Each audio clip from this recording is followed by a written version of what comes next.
ઓમ શાંતિ. 27/6/2021 આજના મીઠા બાબાના અવ્યક્ત મહાવાક્ય 26/1/88 રિવાઇઝ ડેટ છે. સંગમયુગ પર નંબર 1 પૂજ્ય બનવાની અલૌકિક વિધિ. આજે અનાદિ બાપ અને આદિ બાપ અનાદિ શાલિગ્રામ બાળકોને અને આદિ બ્રાહ્મણ બાળકોને ડબલ રૂપમાં જોઈ રહ્યા છે. શાલિગ્રામ રૂપમાં પણ પરમ પૂજ્ય છો અને બ્રાહ્મણ સો દેવતા સ્વરૂપમાં પણ ગાયન અને પૂજન યોગ્ય છો. બંને આદિ અને અનાદિ બાપ બંને રૂપથી પૂજ્ય આત્માઓને જોઈ હર્ષિત થઈ રહ્યા છે. અનાદિ બાપે આદિ પિતા સહિત અર્થાત બ્રહ્મા બાપ અને બ્રાહ્મણ બાળકોને પોતાનાથી પણ વધારે ડબલ રૂપમાં પૂજ્ય બનાવ્યા છે. અનાદિ બાપની પૂજા ફક્ત એક નિરાકાર રૂપમાં થાય છે, પરંતુ બ્રહ્મા સહિત બ્રાહ્મણ બાળકોની પૂજા નિરાકાર સાકાર બંને રૂપથી થાય છે. તો બાપ બાળકોને પોતાનાથી પણ વધારે ડબલ રૂપથી મહાન માને છે. આજે બાપ દાદા બાળકોની વિશેષતાઓને જોઈ રહ્યા હતા. દરેક બાળકની વિશેષતા પોતપોતાની છે. કોઈ બાપની અને સર્વ બ્રાહ્મણ આત્માઓની વિશેષતાઓને જાણી સ્વયંમાં સર્વ વિશેષતાઓ ધારણ કરી શ્રેષ્ઠ અર્થાત વિશેષ આત્મા બની ગયા છે. અને કોઈ વિશેષતાઓને જાણી અને જોઈને ખુશ થાય છે, પરંતુ પોતાનામાં તે વિશેષતા ધારણ કરવાની હિંમત નથી. અને કોઈ દરેક આત્મામાં અથવા બ્રાહ્મણ પરિવારમાં વિશેષતા હોવા છતાં પણ વિશેષતાના મહત્વથી નથી જોતા, એકબીજાને સાધારણ રૂપથી જુએ છે. વિશેષતા જોવા અથવા જાણવાનો અભ્યાસ નથી કે ગુણગ્રાહક બુદ્ધિ અર્થાત ગુણને ગ્રહણ કરવાની બુદ્ધિ ન હોવાના કારણે વિશેષતા અર્થાત ગુણને જાણી નથી શકતા. દરેક બ્રાહ્મણ આત્મામાં કોઈને કોઈ વિશેષતા અવશ્ય ભરેલી છે. ભલે 16,000નો છેલ્લો મણકો પણ હોય, પરંતુ એમાં પણ કોઈને કોઈ વિશેષતા છે. એટલે જ બાપની નજર એ આત્માની ઉપર પડે છે. ભગવાનની નજર પડી જાય અથવા ભગવાન પોતાના બનાવે તો જરૂર વિશેષતા સમાયેલી છે. એટલે જ એ આત્મા બ્રાહ્મણોની લિસ્ટમાં આવી છે. પરંતુ સદા દરેકની વિશેષતા જોવામાં અને જાણવામાં નંબરવાર બની જાય છે. બાપ દાદા જાણે છે કે કેવા પણ ભલે જ્ઞાનની ધારણા અથવા સેવામાં કે યાદમાં કમજોર છે, પણ બાપને જાણવાની, બાપના બનવાની વિશાળ બુદ્ધિ, બાપને જોવાની દિવ્ય નજર એ વિશેષતા તો છે, જે આજકાલના નામીગ્રામી વિદ્વાન પણ નથી જાણી શકતા, નથી ઓળખી શકતા. પરંતુ એ આત્માઓએ જાણી લીધા. કોટોમાં કોઈ, કોઈમાં પણ કોઈ આ લિસ્ટમાં તો આવી ગયા ને. એટલે કોટોમાં કોઈ વિશેષ આત્માઓ તો થઈ ગયા ને. વિશેષ કેમ બન્યા? કારણ કે ઊંચેથી ઊંચા બાપના બની ગયા. બધી આત્માઓમાં બ્રાહ્મણ આત્માઓ વિશેષ છે. ફક્ત કોઈ પોતાની વિશેષતાને કાર્યમાં લગાવે છે, એટલે એ વિશેષતા વૃદ્ધિને પ્રાપ્ત થતી રહે છે અને બીજાને પણ એ દેખાય છે. અને કોઈમાં વિશેષતારૂપી બીજ તો છે, પરંતુ કાર્યમાં લાવવું એ છે બીજને ધરતીમાં નાખવું. જ્યાં સુધી બીજને ધરતીમાં ન નખાય તો વૃક્ષ ઉત્પન્ન નથી થતું, વિસ્તારને પ્રાપ્ત નથી કરી શકતા. અને ઘણા બાળકો વિશેષતાના બીજને વિસ્તારમાં પણ લાવે, અર્થાત વૃક્ષના રૂપમાં વૃદ્ધિને પણ પ્રાપ્ત કરે, ફળને પણ પ્રાપ્ત કરે. પરંતુ જ્યારે ફળ આવે છે ત્યારે ફળની પાછળ ચકલીઓ, પંખીઓ પણ આવે છે ખાવા માટે. તો જ્યારે ફળ સુધી પહોંચે છે તો આ રૂપમાં માયા આવે છે કે હું વિશેષ છું, મારી આ વિશેષતા છે. એ નથી સમજતા કે બાપ દ્વારા પ્રાપ્ત થયેલી વિશેષતા છે. વિશેષતા ભરવાવાળા બાપ છે. જ્યારે બ્રાહ્મણ બન્યા તો વિશેષતા આવી. બ્રાહ્મણ જીવનની દેન છે, બાપની દેન છે. એટલે ફળ આવ્યા પછી અર્થાત સેવામાં સફળતા પછી આ ધ્યાન રાખવું પણ જરૂરી છે. નહીં તો માયારૂપી ચકલી, પંખી ફળને એઠું કરી દે અથવા નીચે પાડી દે છે. જેમ ખંડિત મૂર્તિની પૂજા નથી થતી, માનવામાં આવે છે કે આ મૂર્તિ છે પણ પૂજાતી નથી, એવી રીતે જે બ્રાહ્મણ આત્માઓ સેવાનું ફળ અર્થાત સેવામાં સફળતા પ્રાપ્ત કરી લે છે, પણ હુંપણાની ચકલી એ ફળને ખંડિત કરી દીધું. એટલે ફક્ત માનવામાં આવશે કે સેવા બહુ સારી કરે છે, મહારથી છે, સર્વિસેબલ છે, પણ સંગમ યુગ પર પણ સર્વ બ્રાહ્મણ પરિવારના દિલમાં સ્નેહના પાત્ર અથવા પૂજ્ય નથી બની શકતા. સંગમ યુગમાં દિલનો સ્નેહ, દિલથી રિગાર્ડ એ જ પૂજ્ય બનવું છે. ફળને હુંપણામાં લાવવાવાળા આવા પૂજ્ય નથી બની શકતા. એક છે દિલથી કોઈને ઊંચા માનવું, તો ઊંચાને પૂજ્ય કહેવાય છે.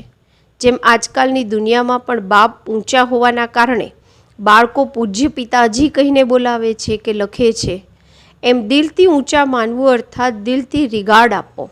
બીજું હોય છે બહારની મર્યાદા પ્રમાણે રિગાર્ડ આપવો જ પડે છે. તો દિલથી આપવો અને આપવો જ પડે છે, એમાં કેટલું અંતર છે? પૂજ્ય બનવું અર્થાત દિલથી બધા માને, મેજોરિટી બહુમત હોવી જોઈએ. પહેલાં પણ સંભળાવ્યું હતું કે 5% તો રહી જ જાય છે, પરંતુ મેજોરિટી દિલથી માને, આ છે સંગમ યુગ પર પૂજ્ય બનવું. પૂજ્ય બનવાના સંસ્કાર પણ હમણાંથી જ ભરવાના છે. પરંતુ ભક્તિ માર્ગના પૂજ્ય બનવામાં અને હમણાંના પૂજ્ય બનવામાં અંતર છે. હમણાં તમારા શરીરોની પૂજા નથી થઈ શકતી, કારણ કે અંતિમ જૂનું શરીર છે, તમોગુણી તત્વોનું બનેલું શરીર છે. હમણાં ફૂલોના હાર નહીં પડે.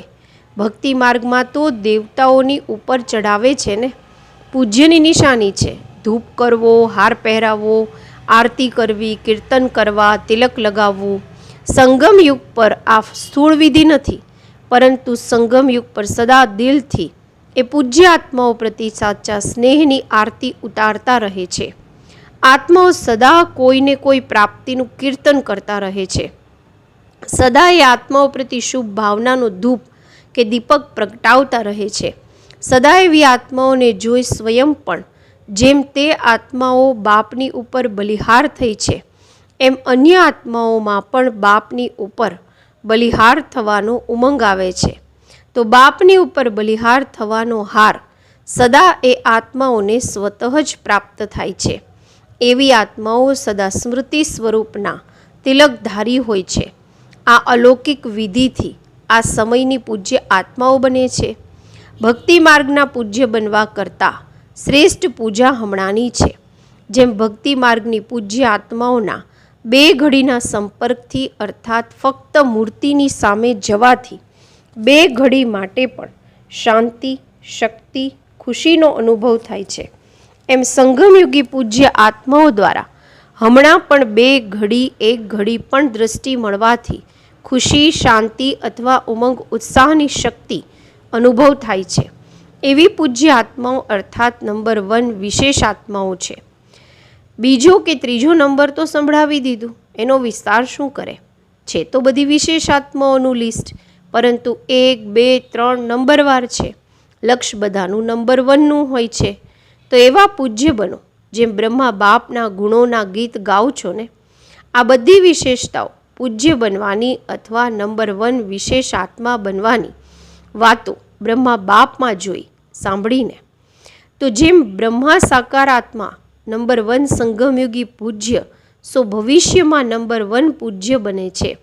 લક્ષ્મી નારાયણ નંબર 1 પૂજ્ય છે ને, એમ આપ સર્વ પણ એવા બની શકો છો. જેમ બાપની સાથે સાથે બ્રહ્મા બાપની કમાલ ગાય છે, એમ આપ સર્વ પણ સદા એવા સંકલ્પ, બોલ અને કર્મ કરો જે સદા જ કમાલ ના હોય. જ્યારે કમાલ થશે ત્યારે ધમાલ નહીં થશે. કમાલ નથી કરતા તો ધમાલ કરો છો. ભલે સંકલ્પોથી ધમાલ કરો, ભલે વાણીથી કરો. સંકલ્પોમાં પણ વ્યર્થ તોફાન ચાલે તો એ ધમાલ છે ને. ધમાલ નહીં પણ કમાલ કરવાની છે, કારણ કે આદિપિતા બ્રહ્માના બ્રાહ્મણ બાળકો સદા પૂજ્ય ગવાય છે. હમણાં છેલ્લા જન્મમાં પણ જુઓ તો સૌથી ઊંચો વર્ણ કયો ગવાય છે? બ્રાહ્મણ વર્ણ કહે છે ને. ઊંચું નામ અને ઊંચા શ્રેષ્ઠ કામ માટે પણ બ્રાહ્મણને જ બોલાવે છે. કોઈના કલ્યાણ માટે પણ બ્રાહ્મણોને જ બોલાવે છે. તો છેલ્લા જન્મ સુધી પણ બ્રાહ્મણ આત્માઓનું ઊંચું નામ, ઊંચું કામ પ્રસિદ્ધ છે, પરંપરાથી ચાલી રહ્યું છે. ફક્ત નામથી પણ કામ ચલાવી રહ્યા છે. કામ તમારું છે, પણ નામવાળાઓનું પણ કામ ચાલી રહ્યું છે. એથી જુઓ કે સાચા બ્રાહ્મણ આત્માઓની કેટલી મહિમા છે અને કેટલા મહાન છે. બ્રાહ્મણ નામ પણ અવિનાશી થઈ ગયું છે. અવિનાશી પ્રાપ્તિવાળું જીવન થઈ ગયું છે. બ્રાહ્મણ જીવનની વિશેષતા છે. મહેનત ઓછી, પ્રાપ્તિ વધારે, કારણ કે મોહબ્બતની આગળ મહેનત નથી. હમણાં અંતિમ જન્મમાં પણ બ્રાહ્મણ મહેનત નથી કરતા, આરામથી ખાતા રહે છે. જો નામથી પણ કામ કરે છે તો ભૂખ્યા નથી રહેતા. તો આ સમયના બ્રાહ્મણ જીવનની વિશેષતાઓની હમણાં સુધીની નિશાનીઓ જોઈ રહ્યા છો. આટલી શ્રેષ્ઠ વિશેષ આત્માઓ છો, સમજ્યા? વર્તમાન સમય પૂજ્ય તો ભવિષ્યના પૂજ્ય. આને જ વિશેષ આત્માઓ નંબર 1 કહેવાય છે. તો ચેક કરો, બ્રહ્મા બાપની કહાની સંભળાવી રહ્યા છે ને, હજી પણ બાકી રહેલી છે. આ બ્રહ્મા બાપની આ વિશેષતા સદા સામે રાખો. બીજી કોઈ વાતોમાં નહીં જાઓ, પરંતુ વિશેષતાઓને જુઓ અને વર્ણન કરો. દરેકની વિશેષતાનું મહત્ત્વ સંભળાવી વિશેષ બનાવો. બીજાઓને બનાવવા અર્થાત સ્વયં વિશેષ બનવું. સમજ્યા? અચ્છા, ચારેય તરફની સર્વ નંબર 1 વિશેષ આત્માઓને, સર્વ બ્રાહ્મણ જીવનવાળી વિશેષ આત્માઓને, સદા બ્રહ્મા બાપને સામે રાખી સમાન બનવાવાળા બાળકોને, અનાદિ બાપ આદિ બાપના બંને રૂપથી સર્વ શાલિગ્રામો અને સાકારી બ્રાહ્મણ આત્માઓને સ્નેહભરી યાદ, પ્યાર અને નમસ્તે. પાર્ટીઓની સાથે મુલાકાત. સદા બાપનો હાથ અને સાથ છે એવા ભાગ્યવાન સમજો છો. જ્યાં બાપનો હાથ અને સાથ છે ત્યાં હંમેશા મોજોનું જીવન હોય છે. મૂંઝાવાળા નહીં હોય, મોજમાં રહેશે. કોઈ પણ પરિસ્થિતિ પોતાની તરફ આકર્ષિત નહીં કરે, સદા બાપની તરફ આકર્ષિત થશે. સૌથી મોટા અને સૌથી સારા બાપ છે. તો બાપ સિવાય બીજી કોઈ વસ્તુ કે વ્યક્તિ આકર્ષિત ન કરી શકે. જે બાપના હાથ અને સાથમાં પાલન થવાવાળા છે એમનું મન બીજે ક્યાંય જઈ ન શકે. તો એવા બધા છો કે માયાની પાલનામાં ચાલ્યા જાઓ છો. એ રસ્તો બંધ છે ને, તો સદા બાપના સાથની મોજમાં રહો. બાપ મળ્યા, બધું જ મળ્યું. કોઈ અપ્રાપ્તિ નથી. કેટલું પણ કોઈ હાથ સાથ છોડાવે પણ છોડવાવાળા નથી, અને છોડીને જશો પણ ક્યાં? આનાથી મોટું બીજું કોઈ ભાગ્ય હોય જ ન શકે. કુમારીઓ તો છે જ સદા ભાગ્યવાન. ડબલ ભાગ્ય છે. એક કુમારી જીવનનું ભાગ્ય, બીજું બાપના બનવાનું ભાગ્ય. કુમારી જીવન પૂજાય છે. જ્યારે કુમારી જીવન ખતમ થઈ જાય તો બધાની આગળ નમવું પડે છે. ગૃહસ્થી જીવન છે જ બકરી સમાન જીવન. કુમારી જીવન છે પૂજ્ય જીવન. જો કોઈ એકવાર પણ પડ્યું તો પડવાથી જ હાડકાં તૂટી જાય છે ને. પછી કેટલું પણ પ્લાસ્ટર કરો, ઠીક કરો, પરંતુ હાડકાં કમજોર થઈ જાય છે. તો સમજદાર બનો. ટેસ્ટ કરીને પછી સમજદાર નહીં બનતા. સદા પોતાને કલ્પની વિજય આત્માઓ અનુભવ કરો છો. અનેકવાર વિજય બનવાનો પાઠ ભજવો છે અને હમણાં પણ ભજવી રહ્યા છો. વિજય આત્માઓ સદા બીજાને પણ વિજય બનાવે છે. જે અનેકવાર કરાય છે એ સદા સહજ હોય છે. મહેનત નથી લાગતી. અનેકવારની વિજય આત્મા છો. આ સ્મૃતિથી કોઈ પણ પરિસ્થિતિને પાર કરવું રમત લાગે છે. ખુશી અનુભવ થાય છે. વિજય આત્માઓને વિજય અધિકાર અનુભવ થાય છે. અધિકાર મહેનતથી નથી મળતો, સ્વતઃ જ મળે છે. તો સદા વિજયની ખુશીથી, અધિકારથી આગળ વધતા બીજાને પણ આગળ વધારતા જાઓ. લૌકિક પરિવારમાં રહેતા લૌકિકને અલૌકિકમાં પરિવર્તન કરો. કારણ કે અલૌકિક સંબંધ સુખ આપવાવાળો છે. લૌકિક સંબંધથી અલ્પકાળનું સુખ મળે છે, સદાકાળનું નહીં. તો સદા સુખી બની ગયા. દુઃખીઓની દુનિયાથી સુખના સાગરમાં આવી ગયા એવો અનુભવ કરો છો. પહેલાં રાવણના બાળકો હતા તો દુઃખદાયી હતા. હવે સુખદાતાના બાળકો સુખ સ્વરૂપ થઈ ગયા. પહેલો નંબર આ અલૌકિક બ્રાહ્મણોનો પરિવાર છે. દેવતાઓ પણ બીજો નંબર થઈ ગયા. તો અલૌકિક જીવન પ્રિય લાગે છે ને? સદા પોતાને પદ્માપદમ ભાગ્યવાન અનુભવ કરો છો. આખા કલ્પમાં આવું શ્રેષ્ઠ ભાગ્ય પ્રાપ્ત નથી થઈ શકતું. કારણ કે ભવિષ્ય સ્વર્ગમાં પણ આ સમયના પુરુષાર્થની પ્રાલબ્ધ રૂપમાં રાજ્ય ભાગ્ય પ્રાપ્ત કરો છો. ભવિષ્ય પણ વર્તમાન ભાગ્યના હિસાબે મળે છે. મહત્વ આ સમયના ભાગ્યનું છે. બીજ આ સમયે વાવો છો અને ફળ અનેક જન્મ પ્રાપ્ત થાય છે. તો મહત્વ તો બીજનું ગણાય ને. આ સમયે ભાગ્ય બનાવવું અર્થાત ભાગ્ય પ્રાપ્ત થવું, આ બીજ વાવવું છે. તો એ સાવચેતીથી સદા પુરુષાર્થમાં તીવ્ર ગતિથી આગળ વધતા જાઓ અને સદા આ સમયના પદ્માપદમ ભાગ્યની સ્મૃતિ ઇમર્જ રૂપમાં રહે. કર્મ કરતા યાદ રહે. કર્મમાં પોતાનું શ્રેષ્ઠ ભાગ્ય ભૂલાય નહીં. સ્મૃતિ સ્વરૂપ રહો. એને કહેવાય પદ્માપદમ ભાગ્યવાન. આ સ્મૃતિના વરદાનને સદા સાથે રાખજો તો સહજ જ આગળ વધતા રહેશો, મહેનતથી છૂટી જશો. પ્રશ્ન છે, લૌકિક સંબંધમાં બુદ્ધિ યથાર્થ નિર્ણય આપતી રહે એની વિધિ શું છે? ઉત્તર છે, ક્યારેય પણ લૌકિક વાતોને વિચારીને નિર્ણય નથી કરવાનો. અલૌકિક શક્તિશાળી સ્થિતિમાં રહીને નિર્ણય કરો. કોઈ પણ પાછળની વાતો સ્મૃતિમાં રાખવાથી બુદ્ધિ એ તરફ જતી રહે છે. પછી પાછલા સંસ્કાર પણ પ્રગટ થાય છે.